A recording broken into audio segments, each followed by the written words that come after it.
Hello to everyone tuning in to another episode. In this episode, I'm going to be covering Manchester United, the one of the teams that plays in the English Premier League. I'm going to be giving an overview of the club and I'm going to be giving an in-depth analysis of the last few couple seasons and years of important events and important things that took place within the club. So, for starters, Manchester United is regarded as one of the most, if not the most successful club in the English top flight of football. This team has had periods of dominance. They've been very successful in terms of the Champions League, the highest level of club competition. The club has won the competition 3 times. In terms of the English Premier League, they've won it a record of 20 times. No other team in England has achieved this feat. Manchester United are the only ones that have won it 20 times.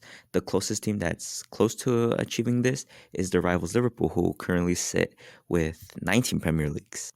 Man United are also big in terms of popularity. If I'm not mistaken, they're the third team that have the most fans of any soccer club around the world, right behind Real Madrid and Barcelona, which is another thing that makes this team as one of the more bigger teams. They have fans from all over the world, not just England.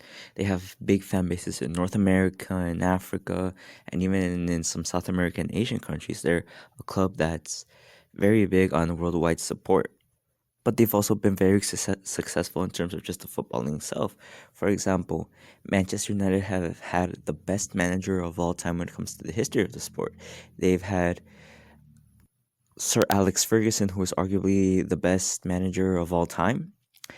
Part of his managing career has been driving Manchester United to successful periods. Arguably one of the most successful stays out of any manager in the world. When he was in Manchester United were the top dogs. They were the team to beat, the team that everyone feared playing. When he was there, Manchester United would be guaranteed trophies. They would be guaranteed important cup competitions. They would be guaranteed really great games, and they were basically guaranteed golden periods of dominance. They've also had notable players that play for them.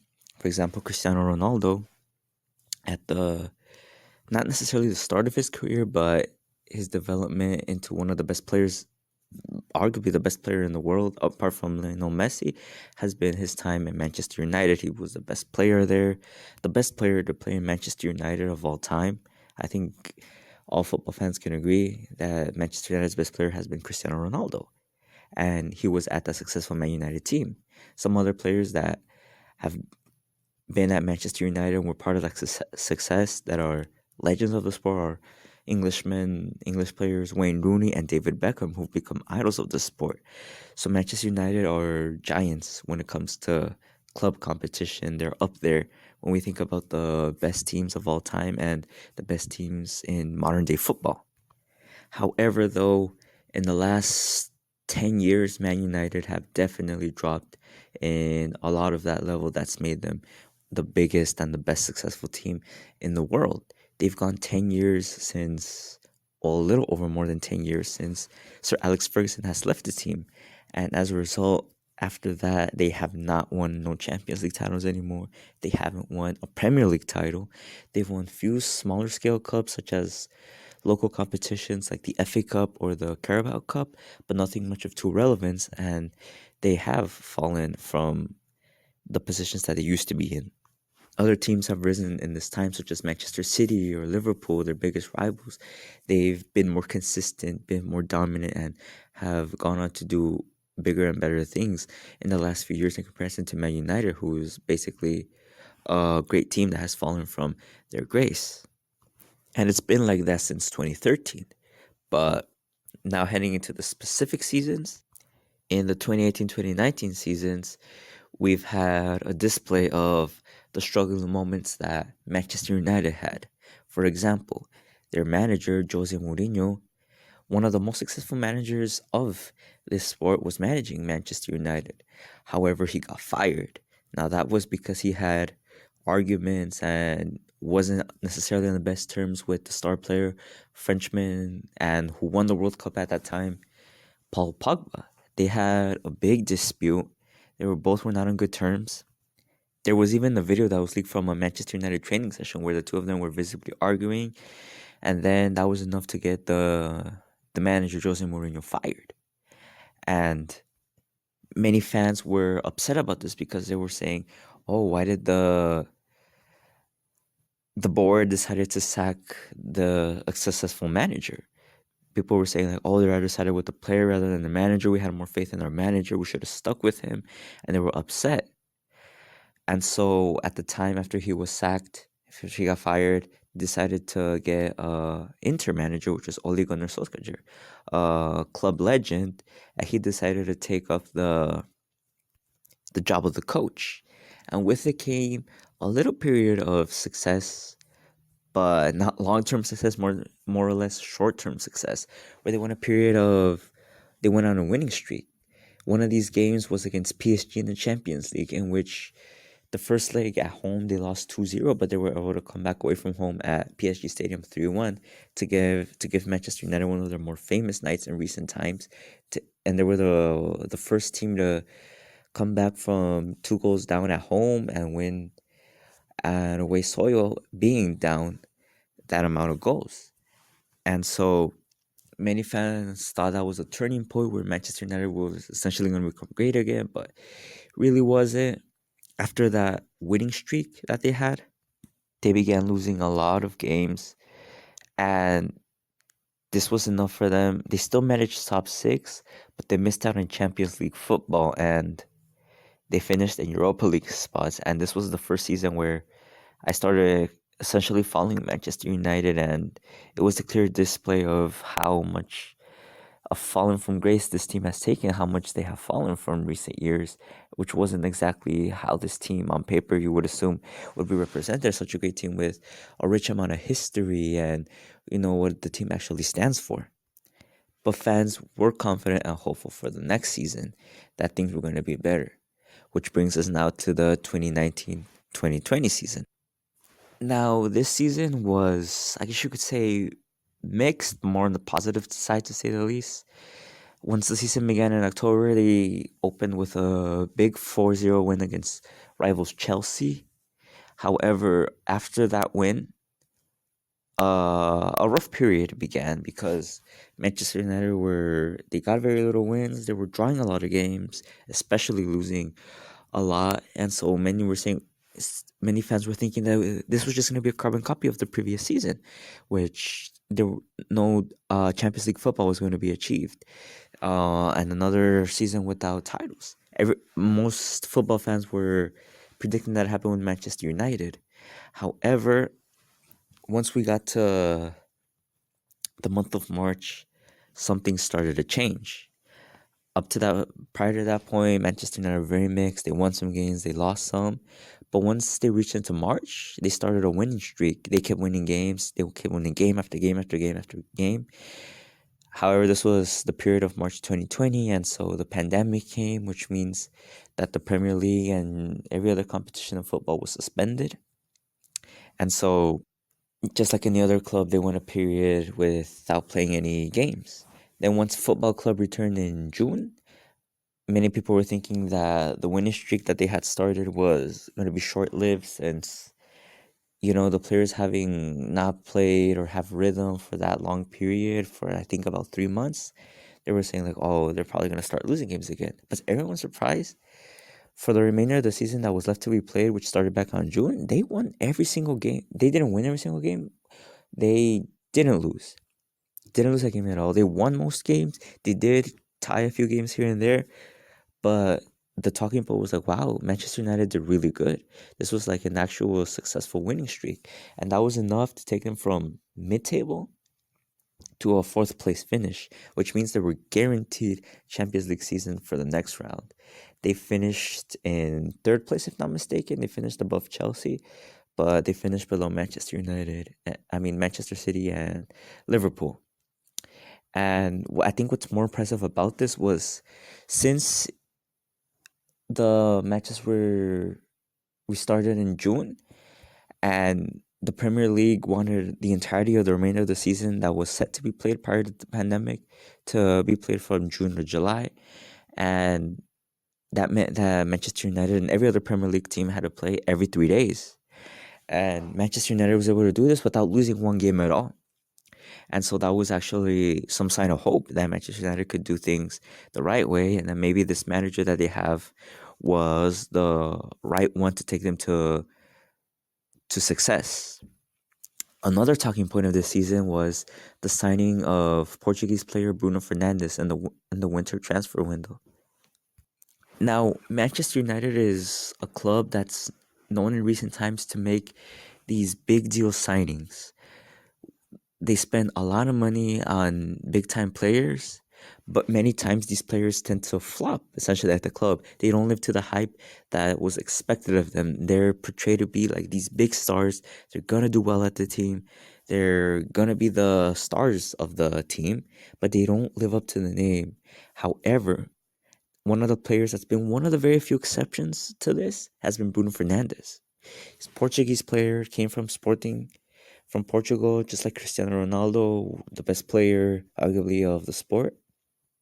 And this was his first season at the club. And for what it was, he did pretty well. He did score a large amount of goals, played really, really well on the team, was instantly able to set his mark on the team, which gave fans hope that he could be the future captain and just like the manager, be the star player that leads the team to success. So I think the big takeaways out of the 2019-20 season was the winning streak that the team had, and now their current signing of a future potential star player, Bruno Fernandes, that would help guide the team in the right direction. And this definitely made fans look forward to the next season, which now brings us to the 2020-2021 season. So now we get to the 2020-2021 season. This period was still referred to by fans as lockdown football, as throughout the entirety of the season, every match was played with no fans. Obviously, the pandemic was still a big concern worldwide. The vaccine hadn't been developed yet, so it wasn't safe for fans to travel to games and be in attendance to the games. The best thing that could happen was for players to play the matches, having the little amount of people as possible with no fans, with just essentially just both teams and the staff of both teams present at the games. And I would say that this season was one of the more successful seasons in recent times. The reason I say this is because throughout the period after Sir Alex Ferguson has left the team and this dark period, this season was the first one where it felt like United was truly competing for the title. The season began around September, and from September to January, Manchester United and their rivals Liverpool, who were the defending Premier League champions at the time, were battling it out for first place. It was those two teams that were constantly fighting for that place. And people were like, okay, maybe Manchester United is truly back now. Since in other seasons, they would just be competing from mid-table to top six, the lower spot in the top six position. They were competing for that. But now, in a very long time, they were now actually competing for first place. And after that January period, Liverpool fell off massively. They had one of the worst seasons in recent times. And Manchester City, their other rivals of Manchester United, their city rivals, started to rise up and winning a bunch of games. And now they were competing. But towards that second half of the season, from around February, March to the end of the season in May, Manchester United began drawing and losing some crucial matches that ended up having to finish in second place and have their rivals City win the league over them. But they still gave a good sensation for the fans, now knowing that they could truly compete. Another reasons why fans thought about this was because they did reach to the Europa League final. So the Europa League is like the second tier of continental football in Europe. Obviously, the Champions League is the major tournament over there in Europe in terms of continental club competitions, and the best competition in terms of club football. And yes, Manchester United Manchester United did crash out of the group stages. They finished in third, which meant they would play Europa League. That was more of the dark, I guess you could say, period of that season. But they did make up for it, reaching the Europa League final. They had a good campaign. They got big wins against the rivals, and they were there at the final. They were the favorite to win, too. Everyone was expecting them to most likely win the final, but they played against Spanish team Villarreal, and for some reason, Manchester United struggles against Spanish opposition. The game was tied 1-1, which meant the match was going to be decided on penalties, and it was a really long penalty shootout. And at the end of the match, both keepers of both teams had to take it. Manchester United's keeper, David De Gea, failed his, which meant that Villarreal won the match. And so the farthest that they got in this season was to a final of a competition. They didn't win any silverware, but they did reach a final, which was important to know because it was a while since 2017 that Manchester United have reached the final. That which essentially means they went 4 years without playing any final. But now here they did. Well, finals of club competitions, the continental tournaments. But other key points that left fans happy for the future seasons to come, were two of their players that really, really shined, that were the saving grace for the team despite losing the finals, which were Uruguayan striker Edison Cavani and again their previous signing from the last season, Bruno Fernandes. This was Bruno Fernandes's best season. He scored an insane amount of goals, even for an attacking midfielder. He did pretty well. And Edison Cavani, that partnership they had was very successful. They linked up pretty well, scored a lot of goals, got a lot of assists, and Cavani was also like a really good striker that was scoring a bunch of goals and helping the team win matches and gaining points. This was one of the best partnerships in the Premier League, and fans, if anything were to be remembered of this campaign in terms of the player performance, it would have to be the partnership between Edison Cavani and Bruno Fernandes, as they did very well and helped the team massively in terms of getting that second place finish in the league and reaching the Europa League final. Another talking point of the season was the European Super League, which, for those who don't know, the Super League was this new competition that the big European clubs wanted to form between themselves, so they would compete against each other. That would exclude some of the smaller scale teams across Europe, which fans weren't happy about. Obviously, Manchester United was initially going to take place in this competition, but as we know, the whole of the Super League came crashing down. Every team that was participating withdrew. Manchester United fans were not happy about Man United taking place in this competition. The fans were protesting this decision, which led to the sacking of the boarding directors of Manchester United for even considering participating in this tournament, which made fans happy because they were not happy with the current directors, the way he was handling things at the club. So with him being gone and Manchester United being withdrawing from that Super League competition, that left fans happy as well. So the 2020-2021 season, despite falling short in a few instances, they did give some things for the fans to celebrate. I interrupt this podcast to bring the trivia portion of the episode. This trivia consists of me asking 3 questions regarding to the topic of the episode. The first person who comments all 3 correct answers to the questions I ask will get a like, a comment back from the channel, and a subscription to their YouTube accounts. First question: who was United's top goal scorer in all competitions during the 2019-2020 season? Next question: which season was United's 9-0 win over Southampton? Final question: how many games did United go unbeaten at home between 2022 and 2023? Okay, as a reminder, the first person that comments all 3 correct answers to the questions will get a like, a comment from the channel, and a subscription back to their YouTube accounts. Thank you for participating in this trivia, and we'll get right back to the show.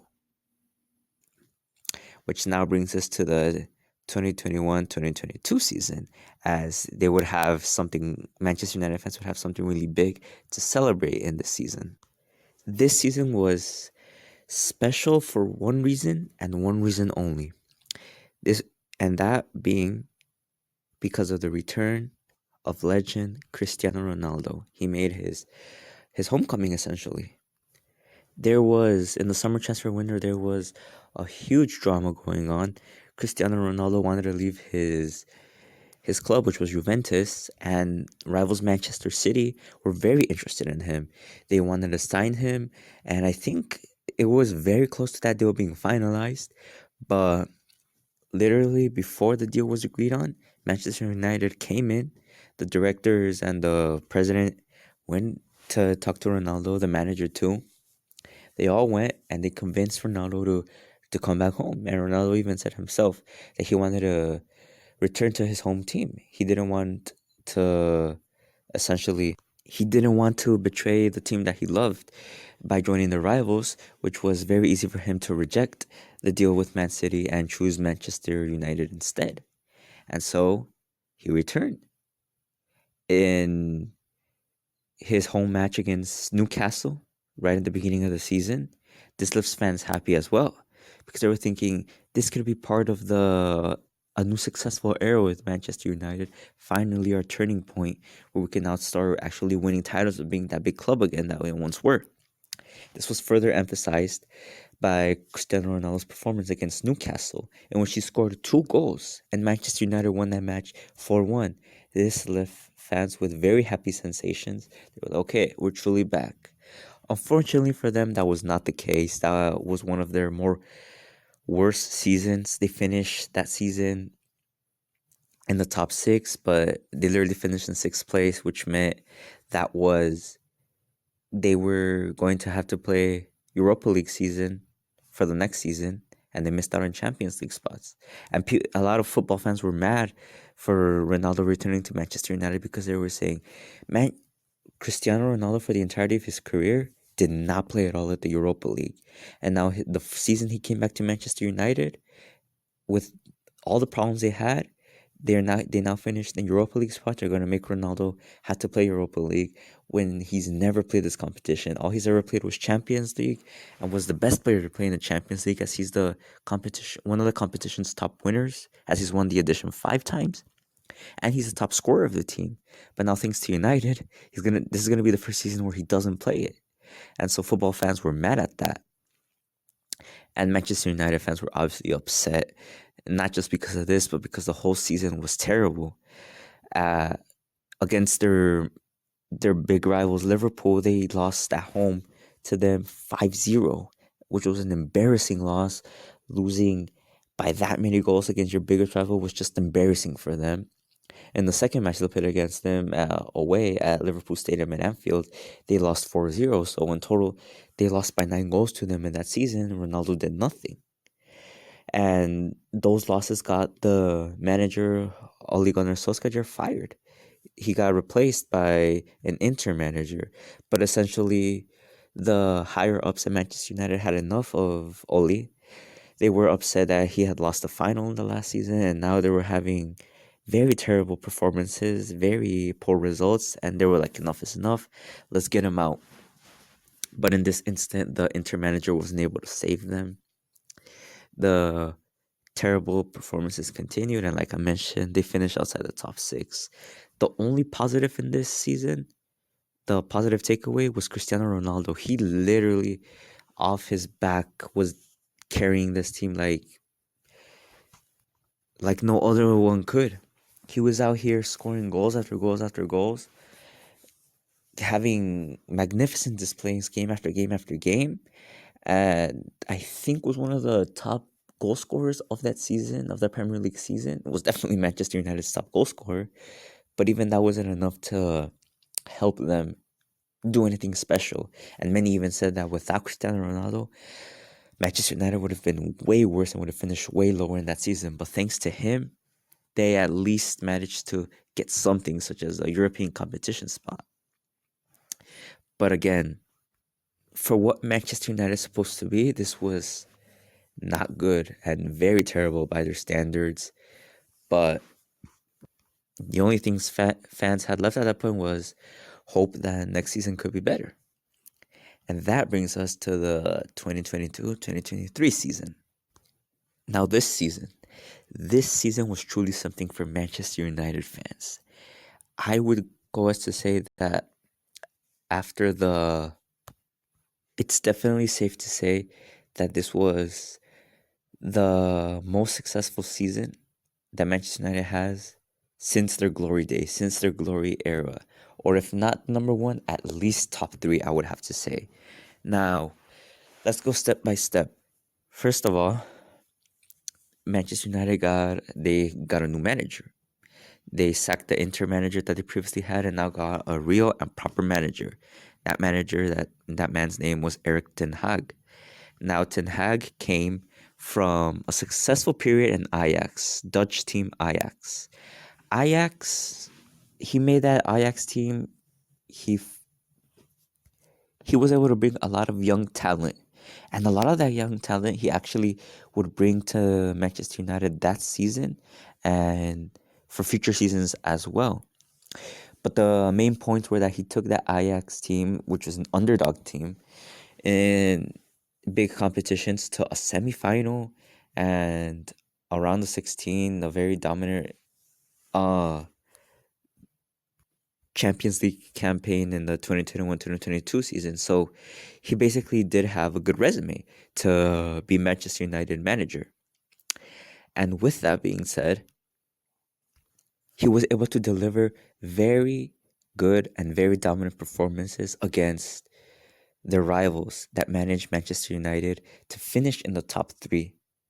They finished third place behind Arsenal and Manchester City. But more specifically onto the big wins, Manchester United was able to beat all of their top six rivals at home.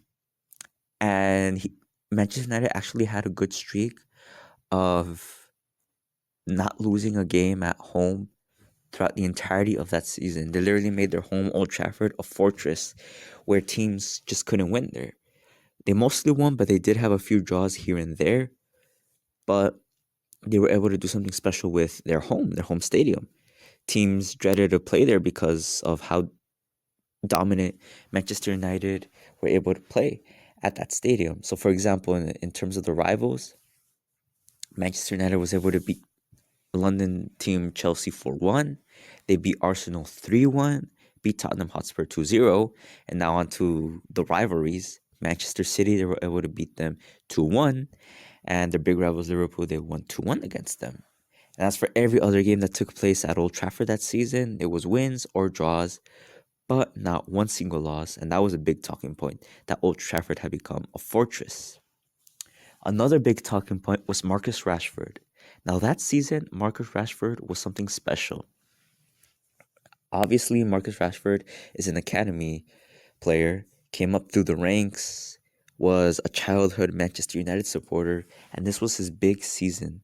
The season where he popped off, where he was one of the best players in the world, especially during February and March, where he kept scoring goals for fun. Was one of the best wingers in the world that season and was carrying and doing very well and a good job and being the player. He was that guy for Manchester United in that season. When fans remember this season, the first player to think of is Marcus Rashford. I will go to say he was probably the player of the season in that edition of the Premier League, which Manchester United fans would probably say yes. Other fans might not argue, but they might have a different opinion on maybe champions Manchester City had a better player, but I think Marcus Rashford was in contention for being regarded as the best player of that season. But this was definitely his moment, his number one season throughout the entirety of his career in a Manchester United shirt. And they were competing in the Europa League, and they did manage to reach the knockout stages, and they were in the first round. They were drawn up against Barcelona, which would be the eventually La Liga champions, the winners of the Spanish league that season, and they eliminated them. The first match was played in Barcelona Stadium, and Manchester United managed to draw.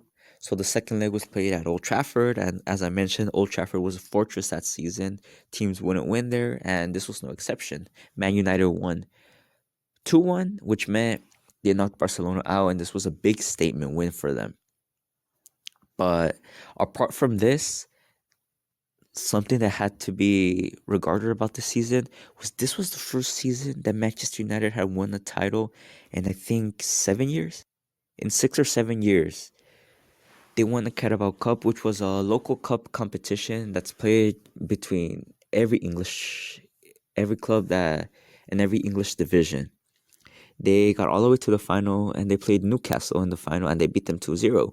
And so Eric Ten Hag and his squad of players was able to deliver Manchester United their first title in such a long period, which now had fans high hopes and thought that Eric Ten Hag was going to be the manager that was going to deliver them that past success that they had under Sir Alex Ferguson, and that could deliver the Premier League and even the Champions League. And I think fans did have the right to think that since Manchester United were competing for that title, they were dominant in a lot of their wins, and they were finally had a winning mentality where they won trophies and were successful. But the season wasn't perfect. It was good and really good, but not perfect. Reason for this being because they did suffer big losses too. They were dominant at home, but away was their more struggling point. For example, they did lose their first game of the season 4-0 to Brentford. I don't remember if this was the first game, but it was the first game they played away from home and they lost 4-0. They also did lose to Manchester City 6-3. They lost by a big scoreline. But the most notorious one would have to come at the hands of Liverpool.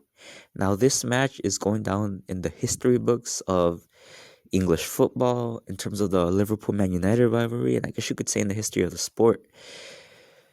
Reason being because Manchester United lost 7-0, which was a monumental loss for them. Obviously, Liverpool didn't have a good season in this period. Manchester United did. One was having their most successful season, one was going through a dark time. And prior to the match, most fans were thinking this match would end in a draw since Manchester United, they struggled playing at Liverpool Stadium. But some would even want to say like, okay, this is where things are going to change. And because of how Manchester United were actually playing, like they could get a win here. But nope.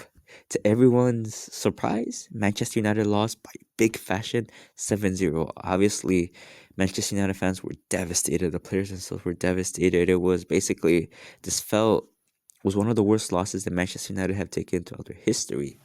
And so, in terms of the negative, that was definitely a big talking point, like the big score lines that the team was able to take, losing to their rivals away from home 6-3, 7-0, and also that 4-0 match against Brentford.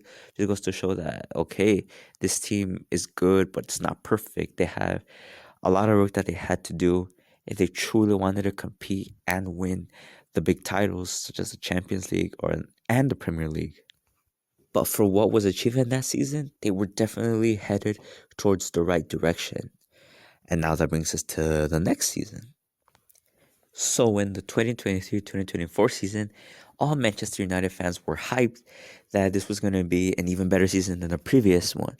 But for them, Manchester United took 3 steps back, which was now seeming to be the reality of Manchester United for in this day and age, was for them to have a good season, but then like immediately after going back to a bad season. This was definitely one of their worst seasons. And I think a big factor was they had a lot of injuries for very key players. Their star defender, Lisandro Martinez, was injured for a long period. In the midfield, they also suffered a lot of injuries. Danish player Christian Eriksen was out. And surprisingly, Marcus Rashford, after having the best season of his life, he regressed a lot and was not the player that he once was. He was literally a shadow of his former self. The players were key injuries, and many of them fell from the previous level.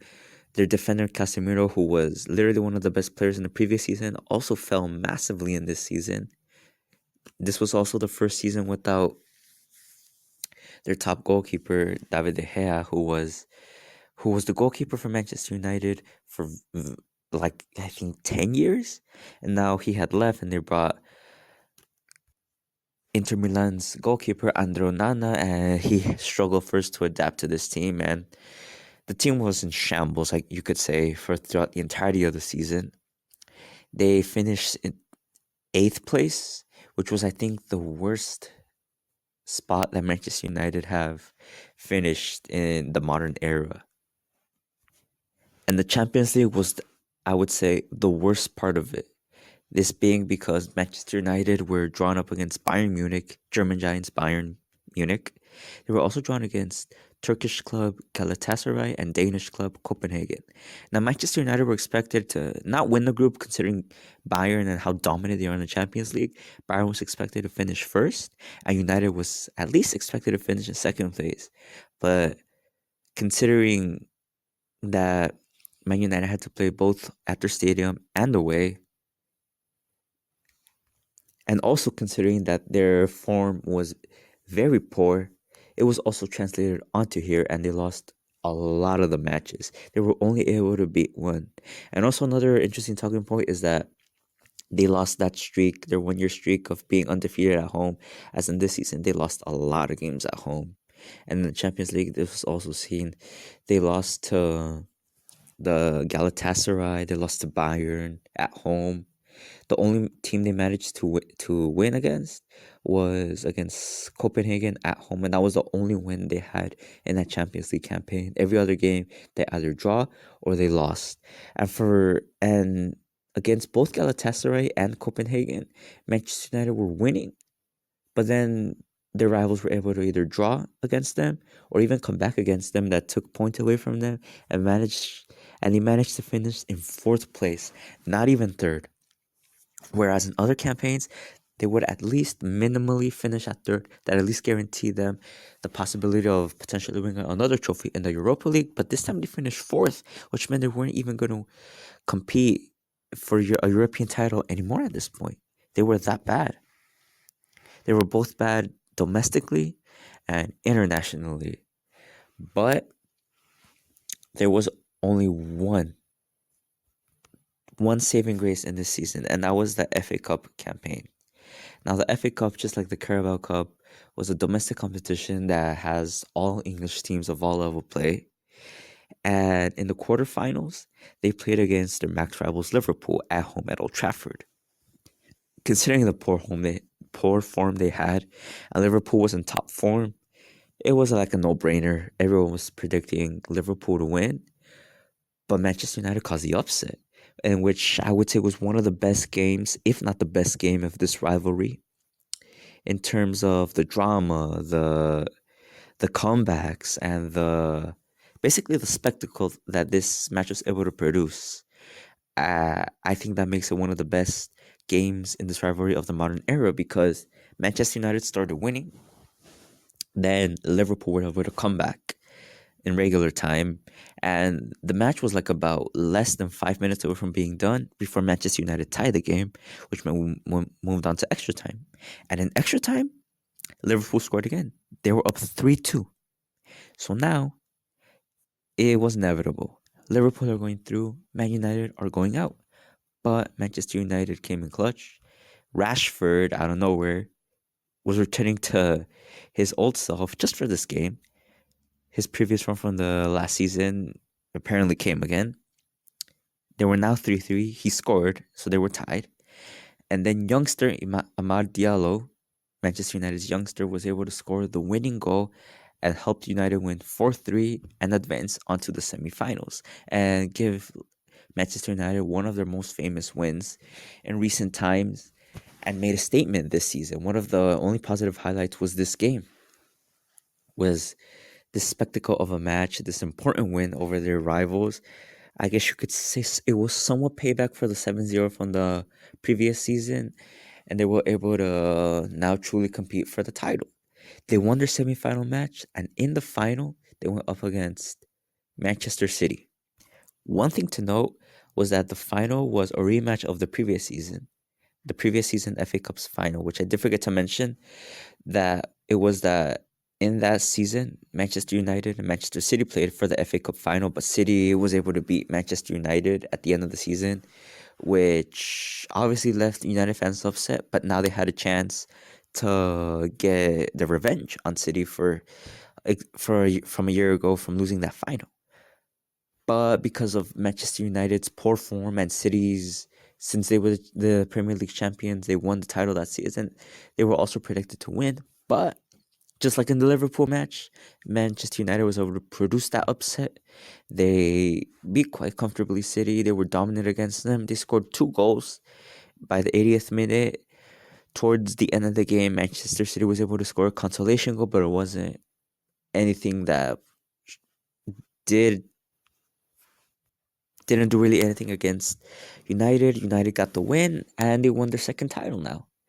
Now back to back seasons, they won 2 titles in 7 years.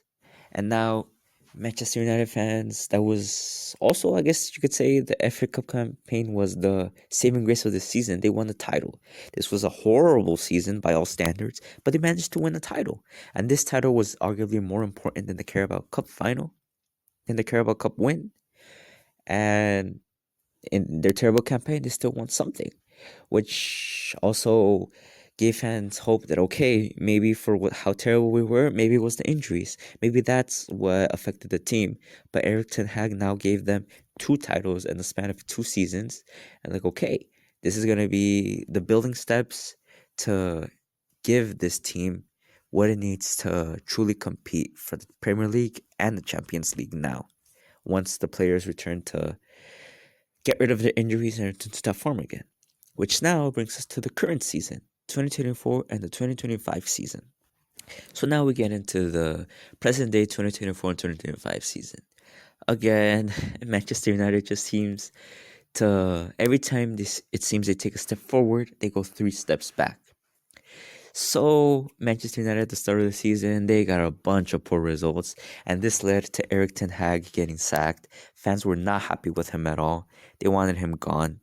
They were like, we need someone better if we're going to be headed towards the right direction. It seemed like Ten Hag was going to be that man, but after just losing big games by big margins, fans just had enough of him. They were grateful that he was able to bring them big titles such as the Carabao Cup and the FA Cup, but it was like enough is enough. He needs to be gone, and so by October he was gone. And so they got a new manager, Portuguese manager Ruben Amorim, who just like Bruno Fernandes and Cristiano Ronaldo, he came from Portuguese club Sporting. Fans had a good feeling about him too, and they have a good feeling about him. They feel this is going to be the man that's going to lead them to current day glory, because Manchester United have a good history of getting signings from Sporting and having them work out well in Man United, as Cristiano Ronaldo and Bruno Fernandes were prime examples of that. And they felt his play style could massively help Manchester United now that they were struggling, and they felt he was going to be the man. He was going to be the one that's going to lead them in the right path. However, though, the start seemed a little bit shaky. They did lose a bunch of games, but it did seem that Ruben had what it took to get the dressing room together. For example, many fans wanted Rashford out. They felt he was being lazy and not taking it seriously, and basically not living up to the standards that the coach wanted for the team. And so Ruben decided okay, it was time for him to go. And that hurt a lot of Manchester United fans, since Rashford was an academy boy. He came through the ranks, was a player that did carry the team on his back, was able to deliver them success, but they wanted him gone. And he did. He got a loan move to Aston Villa, and now the Rashford era is essentially over. But many fans applauded this because they were saying, okay, this manager isn't afraid to tell players how it is. He will put them into place, will discipline him the right way, and they'll see now, like, okay, he's not playing. He will take big decisions and sending like important and key players out of this club if they're not living up to the standards, which was another factor that fans took in, which is why they think Ruben is going to be that guy that leads them to success in this modern age. And in terms of the footballing itself, Manchester United was able to, despite them struggling, they did get they were able to make some statements away from home. First off, they were able to beat Manchester City at the Etihad at Manchester City Stadium. They were losing 1-0, but literally in the last like 5 minutes in the game, in the span of 2 minutes, Manchester United scored two goals, which won them the game. Then against Liverpool at Anfield at Liverpool Stadium, United were able to salvage a draw when everyone predicted they were going to have a heavy loss, a heavy defeat like that 7-0 or that 4-0. But to everyone's surprise, United was able to draw and they were arguably the better team of that match and they deserved to win, truly. At the last kick of the game, defender Harry Maguire had a really close chance of scoring, but he skied his chance, which was able to get United a draw. But again, left United fans with good sensations. And I think the most important win was an FA Cup knockout match against Arsenal at Arsenal Stadium, the Emirates, in which this match was very controversial because the ref was clearly favoring Arsenal. Every decision was going in Arsenal's favor. Manchester United were given a red card in which a foul that was non-existent but was called for one of United's player. He was booked, taken off. United had uh one less player on the pitch, and even like that, they were still winning at one point. But then Arsenal drew the match. The referee gave an inexistent penalty kick to Arsenal. Arsenal took it, but they failed it as the substitute goalkeeper Bayern was able to save it. And Arsenal just couldn't score against a 10-man Manchester United. Manchester United were able to hold the draw and they headed into penalty kicks. And again, the Manchester United's goalkeeper was able to shine. He saved two of Arsenal's penalty kicks and got Manchester United the win. And they were able to advance to the next round, which was one of the early. It was one of the positive results of the early Ruben Amorim era. Not just this Arsenal game, but the City game and the Liverpool game. These were good sensations of what this manager could do away from home against big rivals that were clearly much better than United. But the fact that they were able to do something gave fans like, okay, this manager could probably do something. It could finally be that guy. Even though they said it about Ten Hag and Ole Gunnar Solskjaer, they were now thinking, okay, maybe this is the guy to do it. And hopefully for them, it could be the case. But it seems like there's this endless cycle where that's what happens with Manchester United. But for them, hopefully this can be the manager that leads him to the current success in this modern era. And the last talking point of this season is the announcement of a new stadium. So Old Trafford is regarded as one of the top 10 best stadiums of the sport for that history that has been produced, that aura, I guess you could say as well, that this stadium has. But the higher ups in Manchester United decided that it was time to upgrade and they want a new stadium. And they're going to build a stadium in 5 to 7 years, I believe it was. That's going to be next to Old Trafford. That's going to be modern, state of the art. It's going to be Manchester United plans that this could be the best stadium in the whole world, not just in the soccer/football world, but in the entirety of the world. They want it to be a unique stadium. They want it to be an environment for the Manchester community as well. They plan to use a lot of modern technology and modern advancements on the stadium and make this one of the best stadiums in terms of the infrastructure and the modernism and the technology. They even plan to use a unique design. They want to have a whole net over the stadium. And I think the concept of it is interesting. Many fans aren't happy with the thought of just having a new stadium. They want their team to keep playing at the stadium where they have always been successful, that has this rich history. But in my opinion, I do think it's time for an upgrade. They need something new. The stadium is already old. And honestly, maybe this new stadium could be uh, a change of pace for them where it could lead them into a new successful era, given that they might need a change. Maybe a change of scenery in terms of the stadium could help them massively. This new stadium could probably help them and aid them in gaining new success. And I'm personally fine with it. I do think that rich history with the old stadium would still be there, but it's time to make, new glories and new success in this new stadium. And I think this could be a really good thing for United. And I'm honestly excited to see what the stadium will look like in the next few coming years. And so, some closing thoughts on Manchester United in the last few seasons is that Manchester United are still a big club. They still have a bunch of loyal fans worldwide, but they have fallen from that grace. They're not the successful team they used to be. They're obviously going through a dark period, but as I just mentioned, I do feel a new stadium or a new change of pace can be beneficial to them and head them in the right direction. Ruben Amorim, I do think, has good things to him and could be that man that finally leads them to a new glory. But as I had already mentioned, sometimes it feels like a cycle where a new manager comes in, he delivers good results, and it seems like they are the guy, but end up falling short. They start losing again. They get them sacked. They get a new manager. It just seems like it's a cycle. But hopefully, for Manchester United fans, Ruben Amorim could be that guy, and the new stadium, hopefully, it does help them and can lead them to a new successful era for them. I do think it benefits the footballing world for Manchester United to be successful and to be that one team they used to be, that team that kept winning trophies, that team that very dominant, that had a lot of success, that had the best players in the world play for them. I think a Manchester United like that benefits and helps the entirety of the football world.